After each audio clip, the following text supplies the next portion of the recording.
Você que nos acompanha, Padre Missão, hoje estamos na peregrinação de Praga e Polônia, estamos nos aproximando de Auschwitz, um lugar onde certamente nem todos gostam de lembrar, mas é necessário. Nós estaremos no campo Auschwitz I, onde nós iremos acompanhar todo esse holocausto que aconteceu, uma parte da história um tanto difícil, mas que nos faz pensar na crueldade do ser humano, no martírio de tantas pessoas. E é claro, nós vamos aqui também lembrar São Maximiliano Kolbe, Santa Edith Stein, dois grandes santos que foram aqui martirizados, de modo particular, na cela de São Maximiliano Kolbe. Você vai acompanhar nesse Padre Missão, eu estarei com o grupo e vamos acompanhar um guia que vai nos explicar, e você vai poder assistir no Padre Missão e ver como acontecia. Eu digo, não deixe de assistir esse programa. De repente, você agora dizendo, não, eu não vou ver essas imagens. Acredite, é muito bom para todos nós termos consciência da grande graça de Deus, do ponto de vista de pensar que Deus é capaz de superar tudo isso. Nos acompanhe no Padre Missão, Praga e Polônia, no campo de concentração de Auschwitz. Eu quero ser um instrumento vivo, meu Senhor. Envia-me para ser o seu abraço acolhedor, me levar tua palavra, ser canal da tua graça, completar carreira e guardar a fé, levando seu amor.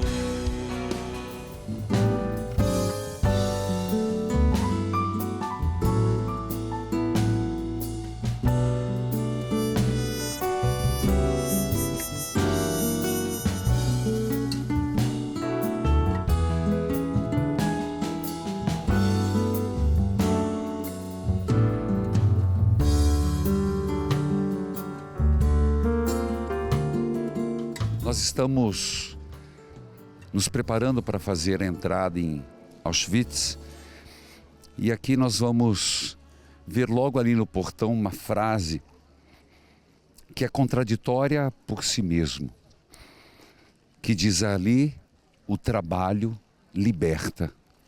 Que liberdade! E eu fico imaginando milhões de pessoas que aqui chegaram. Hoje o campo é um museu a céu aberto. Milhões de pessoas, dia, mês, passam aqui anos. E essa memória sempre presente. E talvez para toda a humanidade, hoje, para o futuro, a necessidade da paz. A paz que brota do coração humano, a paz que tem que ser buscada em Deus, a paz que tem que ser irradiada na família. E eu queria oferecer e pedir que, enquanto nós estamos fazendo todo esse Padre Missão, no seu coração, um apelo a Jesus, o Príncipe da Paz. Um apelo para que se cesse a violência. No mundo, no Brasil, cesse a violência em todos os lugares. Imagina as pessoas chegando desnutridas, famintas, enganadas até, e passar por esse portão, onde diz exatamente: o trabalho liberta. E sabendo que pouquíssimas pessoas saíram daqui com vida. Vamos mais um pouco neste Padre Missão Auschwitz.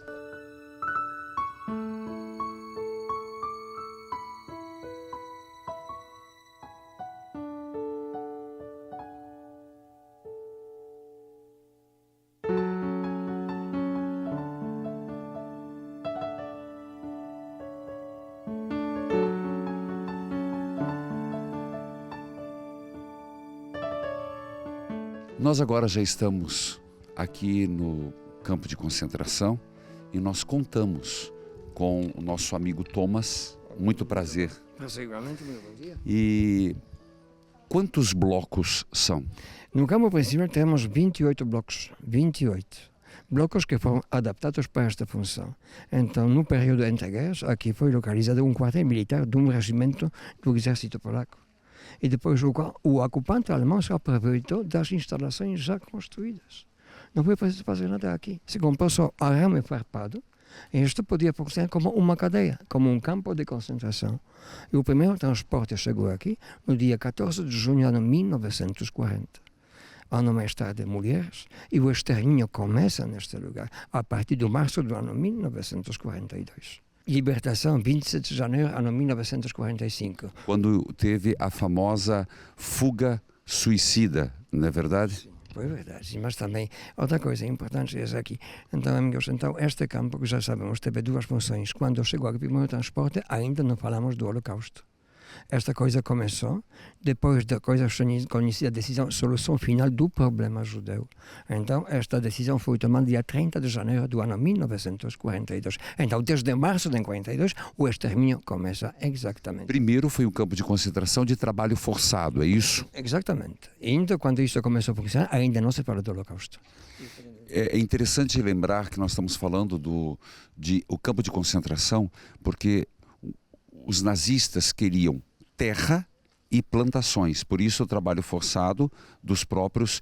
Quem no início veio para cá? Os judeus? Não, poloneses. Poloneses. São poloneses. Os judeus cá estão só desde março do ano 42.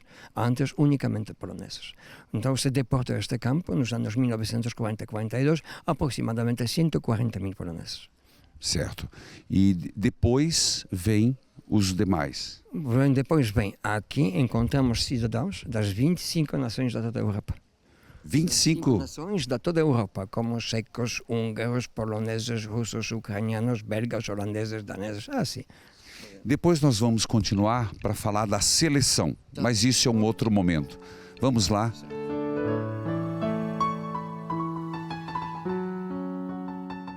Nós vamos caminhando, nem todos os blocos podem ser visitados, é? Nem todos podem ser visitados, só, mas a exposição está localizada nos blocos onde antes estavam detidas mulheres. As mulheres. Tá certo. Vamos acompanhar. Eu posso dizer que só aqui, só unicamente um dos blocos, um único, está tal e qual, mais ou menos como um dia de libertação, bloco número 11. Onde? O Bloco da Morte. Onde estava cela do Santo Maximiliano. São Maximiliano, que era chamado Banca da Fome? Banca da Fome. Sim, uma banca da fome. Então ele foi condenado à morte da fome. Certo. Homem muito corajoso, homem que ofereceu sua vida em troca de outra pessoa, de família. Então sabem que neste campo funciona uma coisa conhecida como responsabilidade coletiva. Por exemplo, para castigar uma pessoa, castigava-se, por exemplo, conseguiu fugir. Sim. Então foram castigadas 20 pessoas, mas não importava quem.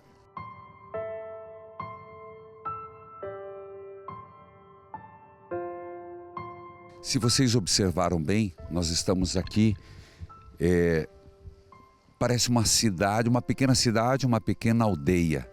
Aqui são blocos, aqui estamos vendo o número 24 e assim por diante.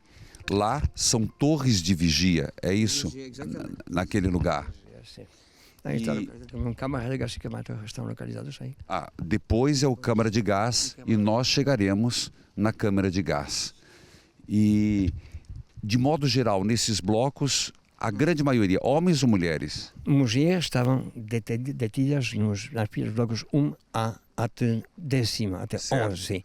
De 1 até 10º? Sim. Depois as mulheres foram deportadas ao campo segundo Birkenau e aqui estavam unicamente os homens. Certo. Agora, o número dos detidos no campo principal nunca sobrepassou a 20.000 pessoas. Pouco, porque em cada dos blocos, 700 pessoas aproximadamente. Então, 27, 28, multiplicando por 700, são mais ou menos 20. Então, aqui, de modo geral, eram homens. Homens, todos aqui eram homens. setembro do ano 1942, aqui dentro deste campo encontramos unicamente os homens. As mulheres já estavam no campo segundo Birkenau, que foi construído depois. Muito bem. Vamos seguir para mais adentrar a Auschwitz.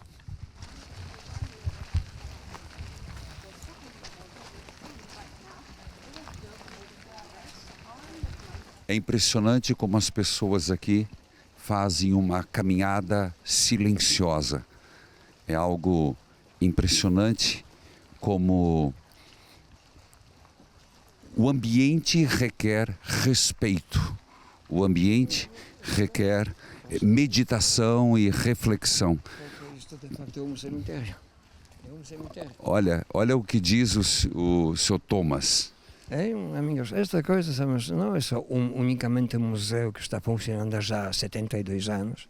Então foi inaugurado como museu dia 2 de julho do ano 1947.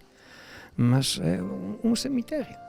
Um cemitério onde não há túmulos, não há nada. Hein? Só as cinzas das pessoas assassinadas depois queimadas. Só isto. É uma reflexão profunda.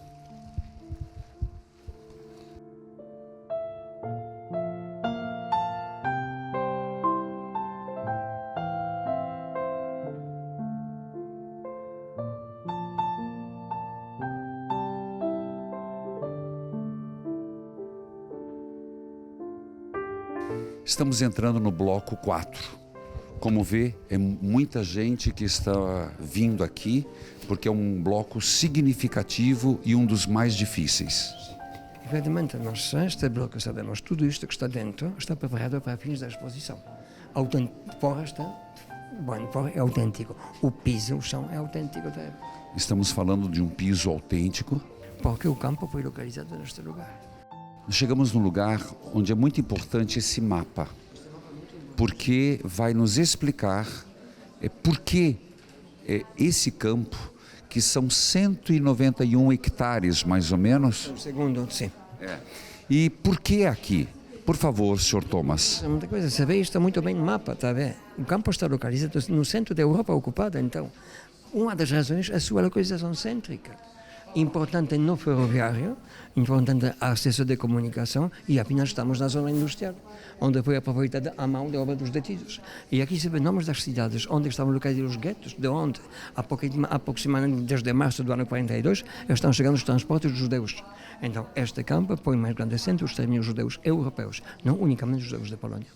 Entendi. Aqui só para ver o centro, né? Aqui, existe todo um anel ferroviário, não é isso? Existe. Um nó ferroviário importante é o acesso de comunicação, mas uma razão também a localização cêntrica deste campo na Europa. Então, a distância de norte de Oslo é a mesma como de Grécia. Olha aqui, ele está falando Oslo e estamos falando Grécia.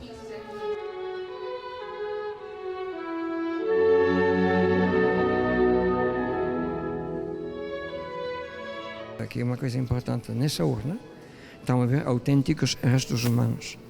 Isto foi escrito, são ossos, cinza, tudo isto.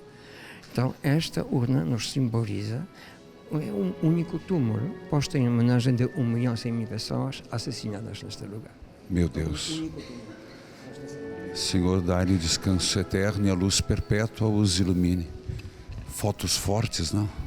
São fotos feitas por um oficial da SS, Walter, durante o extermínio dos judeus húngaros, primavera e verão do ano 1944, judeus húngaros. O período poucos meses antes da libertação. E eles já sabiam que a guerra estava perdida. Isto aconteceu em maio, junho, julho, agosto do ano 44. Então, e eles já sabiam, os alemães e terrenos, que a guerra já estava perdida. Certo. E por que eles estavam perdidos e continuavam matando? Continuavam ainda matando, não sabemos por quê. Talvez porque queriam salvar a Europa de judaísmo e bolchevismo. Ah, entendi. Entendi. E nós continuamos no campo de concentração de Auschwitz. É muita gente. Você que está em casa, às vezes não está tendo as melhores imagens, mas é o que nós conseguimos oferecer. É interessante o que ele está dizendo. Ele está um pouco indignado, porque ele diz que para as pessoas isso aqui virou mais um turismo do que... entra com respeito e homenagem às pessoas. Não sabemos, é uma coisa que hoje não se vê nada disto, mas muitas vezes. Aqui se vê, por exemplo, as famílias inteiras, jovens, assim, mulheres vestidas como se fossem na praia, dando voltas aqui. Não é isso. Porque não sabem a história, né? O que temos aqui, Thomas? Aqui são os documentos. Tudo isto foi documentado, tudo foi arranjado. Aqui se vê documentos, ordens, listas, transportes, tudo foi documentado, tudo. Então, nos deixaram estas coisas. Então, nomes, pessoas, ordens da polícia, coisas assim. Agora nós estamos num painel significativo, não conseguimos nos aproximar muito, mas Thomas, o que é? O que é? Amigos, a história do campo nas fotos. Desde em cima, quando chegou o primeiro transporte, dia 14 de junho de 1940, embaixo, aguardado, deportação dos franciscanos. Está a ver? Entre eles se encontra este santo Maximiliano Maria Kolbe, mas não se vê nesta foto. Sim, não se vê. Em cima, deportação dos camponeses poloneses que foram deportados de uma região que foi depois colonizada pelos alemães. Ah, é. Deportação dos habitantes de Varsóvia após a insurreição de Varsóvia, agosto do ano 44. E em cima, a foto dos prisioneiros de guerra soviéticos, que também estavam aqui. É bom lembrar, gente, que também os prisioneiros soviéticos de guerra, soldados, também vieram para cá. Ah, Mulheres e crianças ciganas. meu Deus. Deportação. Extermínio. 1943. Aqui são mulheres ciganas que foram condenadas ao extermínio. E, de fato, Você vê o número aproximado de judeus dos vários países europeus da Polônia deportados a este campo. Então já sabemos que este campo foi mais grande assim que os extermínios judeus europeus. entendi. Não, assim, Judeus franceses esperando pela deportação, nos campos localizados perto de Paris.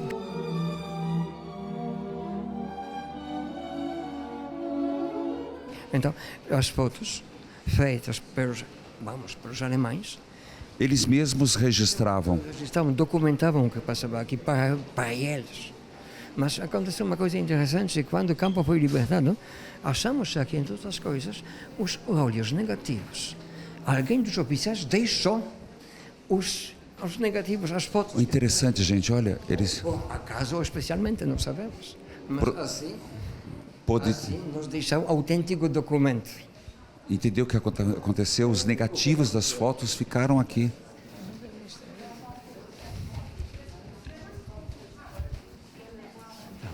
Você vê aqui, por exemplo, as fotos que vemos aqui. Tudo isto é feito no campo segundo, rampa das seleções, campo Auschwitz-Birkenau, que foi o mais grande centro dos extermínios judeus. Então, você vê aqui, tudo isto. Então, o período talvez mais traumático, se eu posso usar esta palavra. Claro, foi. Então, foi, maio, junho, julho, agosto do ano 44. Ah, é? Bem no final. Foram assassinados 4 meses. Mais ou menos, mais que 400 mil judeus húngaros. Misericórdia. Esta foto nos mostra a chegada de um transporte. Sim? Cada transporte, mais ou menos 3 mil pessoas aproximadamente.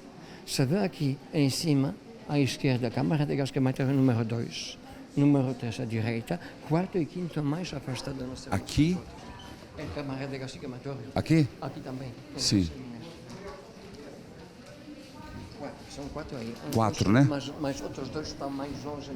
E aqui era a chegada dos judeus. Ainda não sabem o que sorte lhes espera. Não sabem nada disso. Ainda não sabem? Não. Pensavam que, estavam contentes que a viagem já se acabou, nessas condições. Mas esta gente espera uma coisa chamada seleção.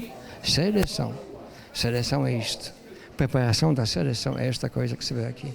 Amigos, então logo, após chegada, se separava crianças, jovens à esquerda, mulheres e homens. As crianças vão diretamente para a Câmara de Gás. As mulheres, os jovens, esperam a seleção, feita pelos médicos da SS. E aqui se vê esta médica, é o Dr. Josef Mengele, é este. Quem é ele? Josef Mengele, este, assim, o pior, o mais, digamos, cruel, que teve obsessão de gêmeos, atenção. Mas vocês sabem que este homem faleceu no Brasil. ano 1979, sim. Foi escondido, Então, mas eu conheço pessoalmente um japonês, em São Paulo há uma forte colônia japonesa, sim? E um dia trabalhei aqui com um senhor que é japonês de São Paulo, que me falou uma coisa, que quando eu fui jovem, trabalhava numa empresa alemã perto de São Paulo, como contabilista, nos anos 60. E então, um dia chegou aí o hóspede, o amigo do dono da empresa, apresenta-se como Klaus, baixinho, moreno, água de colônia, boas maneiras, mas sempre estava sentado na sombra, num bar da empresa, um pouco escondido e um pouco assustado. Sempre tomava uma cerveja, um vodka. Mas também, logo, ele soube que este foi o Dr. Josef Wenger. Isto andavam atrás dele, porque isto aconteceu depois quando Adolf Eichmann foi raptado de Buenos Aires pelos agentes da Mossad. Olha, Se escapou das mãos da justiça humana, mas esperamos que a justiça, outra justiça mais importante, E agora estão aqui as crianças esperando pela seleção. inacreditável, inacreditável. As crianças. Aproximadamente 1.500.000 pessoas, crianças mortas, entre 6 milhões dos assassinatos. E as crianças e as mulheres grávidas, Também se mataram. deficientes, já iam direto para... A câmara de gás. Isto foi assassino. E aqui nós temos uma foto terrível. Esta foto nos mostra a seleção. Então, a seleção, de facto, é um exame visual. Todos os judeus deportados que chegam aqui passam na frente de um médico da SS, a todos ele examina rapidamente e o gesto da mão dele significa vida ou morte. Então, assim, neste caso, você vê uma pessoa bastante idosa, assim, uma pessoa com bengala na mão. Sim. Esta pessoa deve juntar-se com esta que se vê em cima, que vão para a câmara de gás. Então, segundo as estatísticas de campo, 75% dos chegados e deportados câmara de gás, 25% a vida. Meu Deus. Vida. Quem teve possibilidade de salvar a sua vida? Pessoas jovens e de bom estado físico. Tá bem? Então, não merece a pena, não vale a pena matar todos de uma vez. Se alguém estiver forte, devemos aproveitar para que trabalhe um pouco. Para salvar a sua vida no dia de chegada é sentença da morte, mas após algum tempo. Aqui a vida de um homem não só pode passar para 6 meses, de uma mulher 3. Das condições, alojamento, alimentação e tudo isso. Essa foto é muito marcante. Não tem como não olhar para ela e olhar para aquele homem de bengala. Para que lado ele vai? Para aquele que vai para a câmara de gás.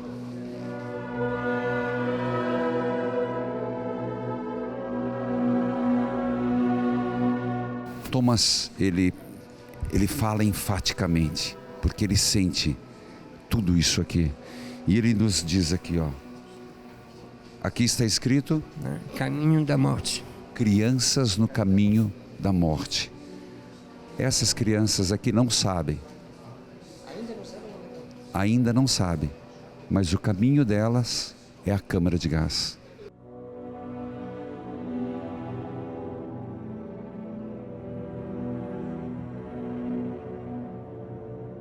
Thomas nos chama a atenção para uma fábrica da morte.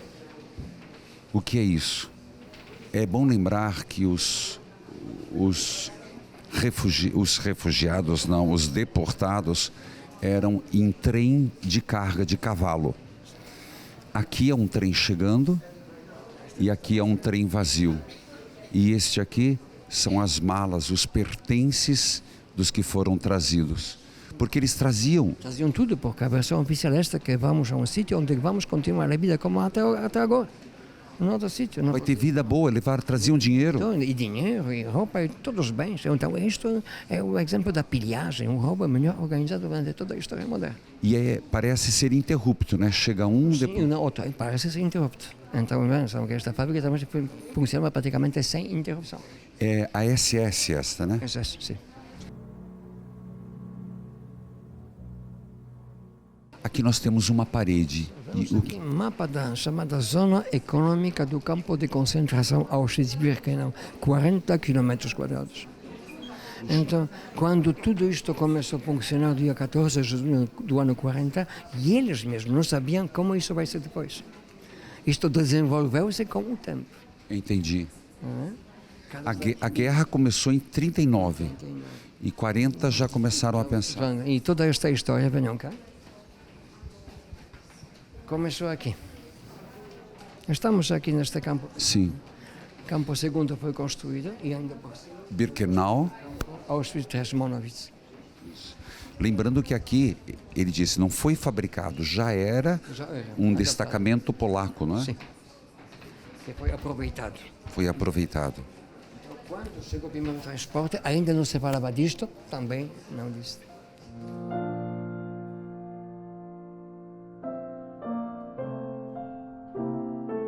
Agora nós vamos subir para o andar superior, onde nós teremos mais elementos sobre já como era a vida aqui. Austera. Você vê um lugar inóspito.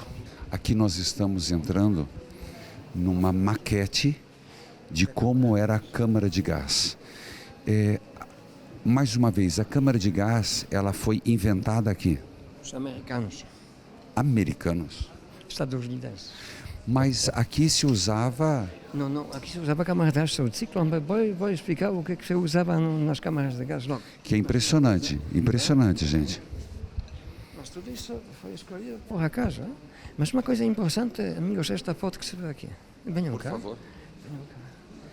Você vê aqui, esta foto à direita é fragmento daqui, verdade? Né? Você vê aqui que se vê nesta foto, que está tirada muito rapidamente, ninguém pode se ver clandestinamente. Mulheres judias nuas, que correm a câmara de gás. Meu Deus, eu não... Foi tirada pelos membros do Sonderkommando, membros do movimento da resistência do campo. Então, o Sonderkommando é um grupo composto unicamente pelos judeus.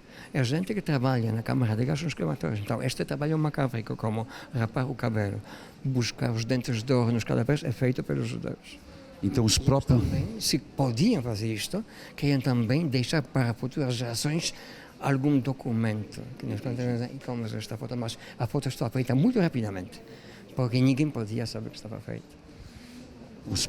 Os próprios prisioneiros, eles faziam, depois da morte, eles que tiravam os dentes de ouro. Eles foram escolhidos especialmente para este trabalho. Quando foram escolhidos, não sabiam o que vão fazer depois, não sabiam. E, logicamente, que o primeiro contato com os corpos é uma coisa macábrica, não é? Mas uma coisa psicologicamente muito interessante, que esta gente, numa semana, já estava habituada a fazer este trabalho. Faziam este trabalho como qualquer outra coisa. E é interessante que eles não voltavam ao convívio dos outros para não contar o que acontecia. Isso foi, é verdade. Mas os Sonderkommandos, quantos são mais ou menos 800 pessoas em total. E agora vamos ver uma coisa, e muita gente sobreviveu por este trabalho, hein? Cuidado. Aqui chegamos na maquete. À esquerda, a fila das pessoas que já passou pela seleção. Então todos não sabem que estavam condenados, então todos um subterrâneo que está aqui aberto, não é? Em cima. Pessoas estão juntos, homens, mulheres, crianças. Esperam oficialmente por um duche de desinfectação. Por uma ducha, né? É verdade que cabiam quase 2.500 pessoas? Vamos saber, mais que 2.000 pessoas num espaço de 210 metros quadrados. Quantos metros? 210. Meu Deus, 2.500 pessoas. É uma coisa especial e tem sua explicação também. Vamos ver logo, mas isto quando vamos ver o Zyklon B, o material que foi usado nas câmaras de gás, porque tanta gente entrava na câmara de gás. A execução muito rapidamente, até meia hora. Mas a primeira experiência do Ciclo B foi aqui? Foi feita aqui por acaso. Hein? Tudo isto aconteceu no subterrâneo do Bloco 11, onde está a cela do Santo Kolbe, Maximilian Kolbe. Então, no Bloco 11. No Bloco 11, mas ainda isto foi antes disso. Né? E na verdade diz que quase eles fizeram o primeiro teste, eles não sabiam... Não sabiam como que isso vai dar resultado. Mas já vamos ver como que isto... Eles vão mostrar. É impressionante. Um acaso que foi... Na câmara de gás não se usava gás, não foi gás. Não. Foi um inseticida. Que usava-se para... Normalmente nos sítios como estes, como quartéis, como cadeias, sempre há insectos, é lógico. Sim. Então é preciso lutar contra insectos. Aqui nós temos o crematório. Ali, ó. Após a execução, quando os mortos, os corpos foram transportados para cima, e depois examinava-se os corpos e queimava-se os corpos baixo vigia das SS. Thomas está nos mostrando algo que às vezes, uma questão técnica, os fornos não conseguiam queimar. E o que fazer? Veja a foto. Então, se queimava os corpos no arriba. Ciclone B. Então, um inseticida que se usa sempre nos quartéis militares, normalmente contra insectos, mas um dos oficiais da SS tinha ideia. Vamos ver como isto funciona com os homens. O primeiro ensaio foi feito no subterrâneo bloco 11, dia 5 de setembro do ano 41. 5 de setembro de 41? Sim, antes da solução final do problema judeu. Aí no subterrâneo, onde vamos depois, foram mortos com ciclone B 250 doentes mentais poloneses e 600 prisioneiros de guerra soviéticos. Diz que estas são as latas do ciclone B. Você vê aqui. Então, meus amigos, ciclone B é uma coisa. Vemos este granulado azul. São pedras, é praticamente assim, nada mal. Mas na lata, quando está tudo está seguro. Quando a lata estiver aberta, em contato com ar, esta pedra se queima e sai um fumo que paralisava o sistema respiratório. Então, faltava só o contato com o ar. Sim. Nada mais. Então, mas a reação química é possível e pode matar quando a temperatura tem pelo menos 26 graus positivos. Então, tanta gente entrava a câmara de gás para conseguir temperatura mais alta. Quando a temperatura estiver mais alta, é mais eficaz, mais rapidamente funciona. Entendeu? Por isso, tanta gente para aumentar a temperatura.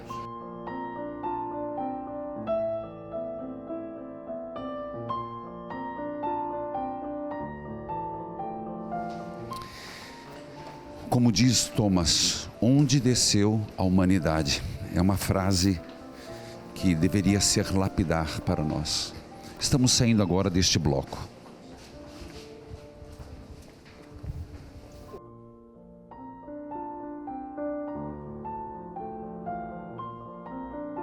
Você que está acompanhando o Padre Missão, eu digo, a providência divina é muito grande, que a autorização para filmar em Auschwitz já é um grande...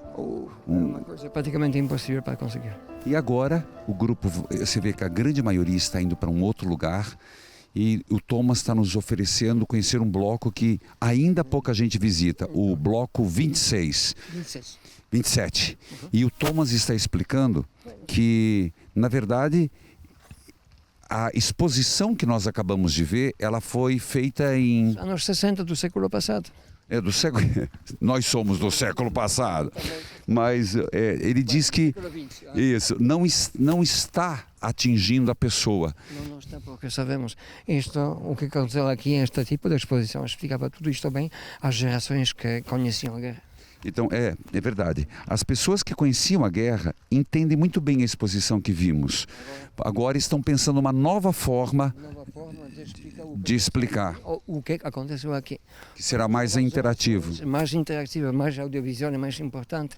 Agora, esta forma de exposição não explica bem o que passou aqui às novas gerações. Então, é preciso, de qualquer modo, talvez, tentar mudar o tipo de exposição. Agora, vamos ver o exemplo. O que vamos fazer em futuro? Como vamos mudar a exposição? Ok, vamos lá.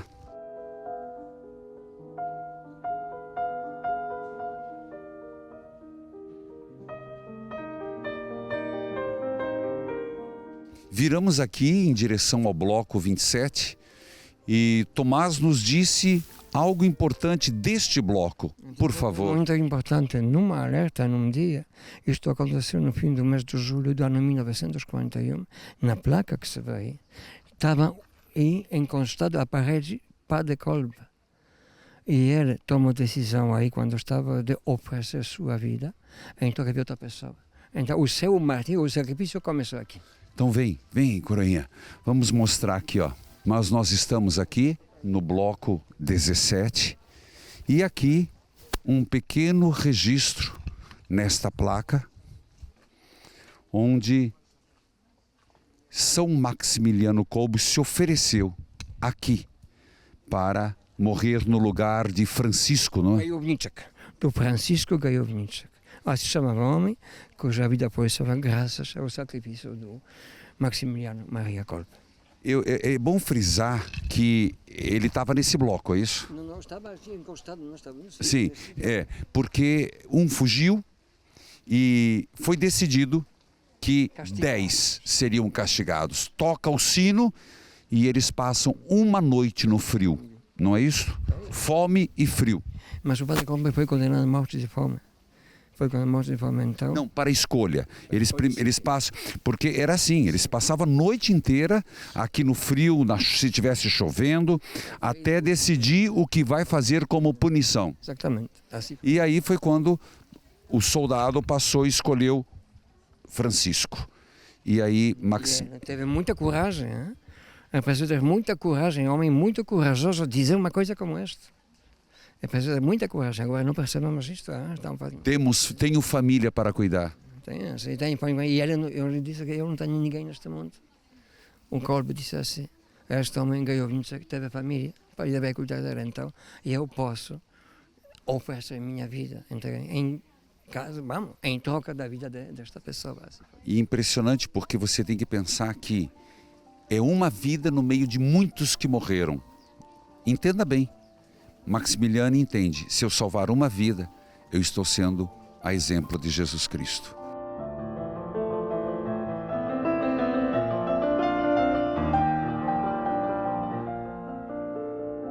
Chegamos ao bloco 27. E aqui vamos fazer uma experiência diferente. Uma experiência diferente, vamos ver qual é o novo tipo de exposição.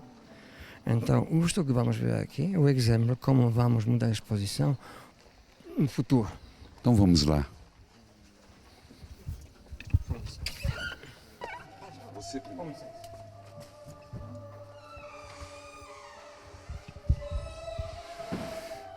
Já temos um áudio. Oração, a música típica judia. Oração. Creio em Deus, estas coisas.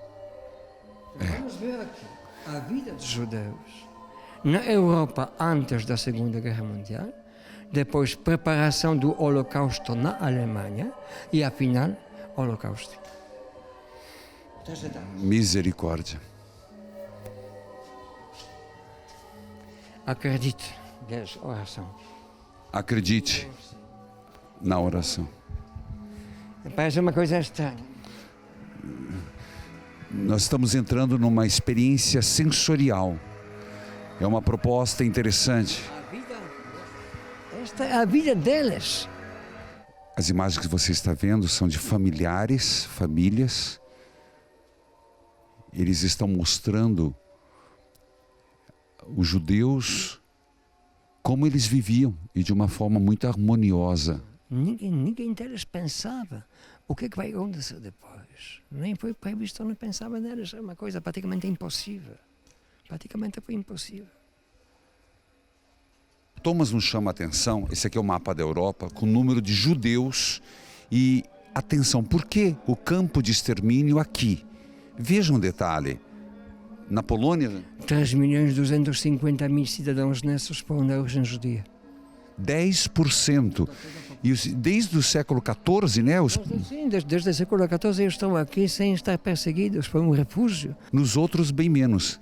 Daí uma das explicações do centro de extermínio e porque o primeiro país a ser invadido por Adolf Hitler foi a Polônia. A Polônia, é uma coisa... É interessante. Interessante também, mas fomos atingidos porque Hitler quis conquistar, como pacificamente a Checoslováquia e a Áustria, também uma parte da Polônia, Gdańsk Norte.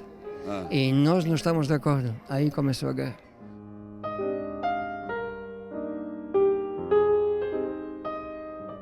Chegamos aqui e aqui existe uma também proposta muito clara. É muito clara. Isto embaixo vemos a vida dos judeus e aqui se vê a preparação do Holocausto na Alemanha.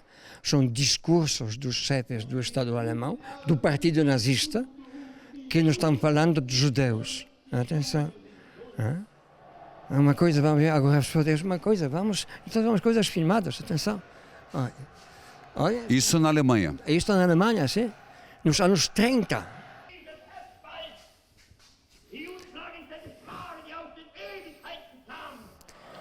Que o que está, Julius Streicher, Julius é uma pessoa muito má.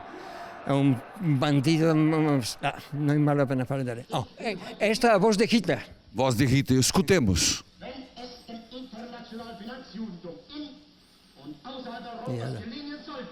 O que ele diz?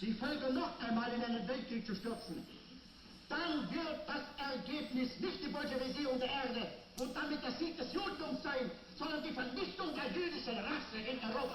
Então, vamos acabar com o bolchevismo e o judaísmo e raça judaica na Europa. Está prometido.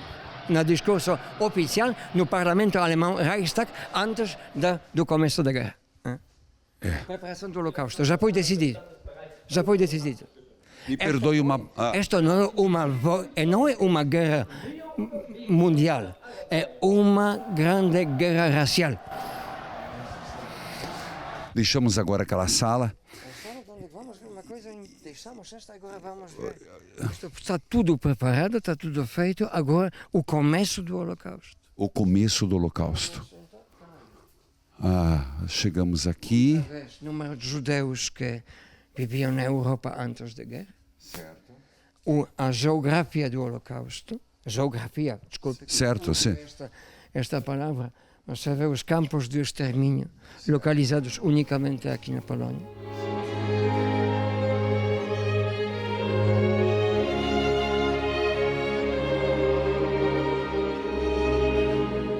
Olha ali, meu Deus, é subhumano. Questão é por causa da raça. Também questões econômicas estavam, mas aqui na Polônia viviam unicamente os judeus pobres, outra coisa. Depois de alguns labirintos, nós... Chegamos a uma sala também muito importante e impressionante. Se vê aqui nas paredes, praticamente na mesma altura, as fotocópias ou réplicas dos desenhos que desenhavam as crianças nos campos de concentração. Uma coisa muito simbólica. Hein? Então, verdade. Visto pelos olhos das crianças detidas, sim? Crianças que esperavam pela morte. Misericórdia, Deus. Está bem? E eles sempre lembravam só desta coisa. Assim? São algumas coisas tão impressionantes, fuzilamento. Assim, transportes. Eles retratam o que eles estão vivendo. Olha aqui. Uma criança desenhando o lugar da seleção. Olha aqui, ó. Vem, Corinha. Ele está chamando a atenção lá. Mas olha aqui, ó. Levando uma pessoa doente, mas o que é pior chegando aqui? Uma criança que foi testemunha de uma execução pública, um enforcamento. E veja que está no nível que as crianças desenhavam. Deixai vir as minhas criancinhas, porque delas é o reino dos céus. Alguém fez anos. Que coisa linda. Olha, alguém que estava para morrer e deixou os desejos do coração. Que lindo. Aqui também mais um coraçãozinho. Nossa, é muito forte, muito forte.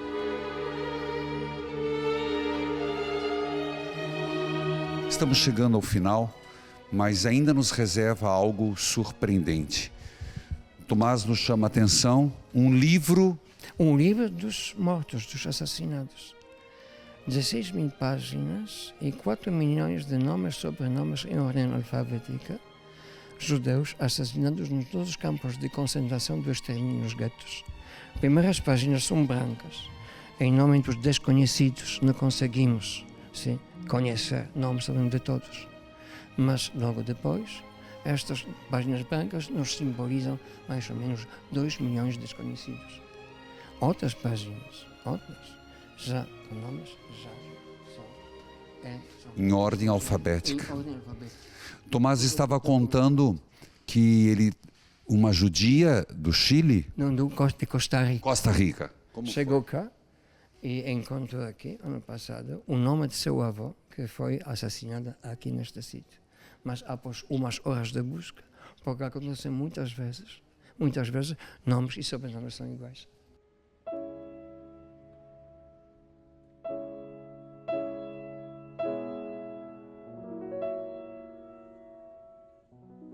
E é claro que aqui nos cabe pedir Deus, Pai de todos, cuidai e zelai para que a humanidade nunca mais repita essa atrocidade. E por aqueles que morreram, vamos pedir, Senhor, que no céu, no paraíso, possam estar vivendo a paz que aqui não sentiram. O amor que aqui lhes foi negado. Dai-lhes, Senhor, o descanso eterno e a luz perpétua os ilumine. Jesus das Santas Chagas, dolorosas e gloriosas, a eternidade. Amém. Vamos fazer uma primeira caminhada em silêncio e nesse espírito rezar. E eu diria rezar para quê? Por aqueles que morreram, porque isso aqui é um cemitério.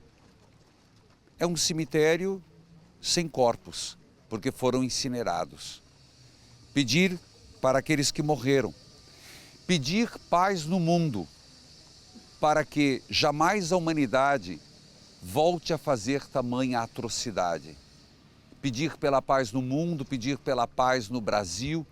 E sabemos que a paz ela só pode vir de um lugar, de Deus. E quanto mais a humanidade se afastar de Deus, mais propenso à crueldade, à ganância, ao racismo, ao preconceito, a uma guerra que matou milhões. Vamos caminhar até quando Ele nos permite lugar para fazer oração. Em silêncio, por favor. São Maximiliano Kolbe, muita gente podia se perguntar, o que foi dar vida no meio de tantos que morreram?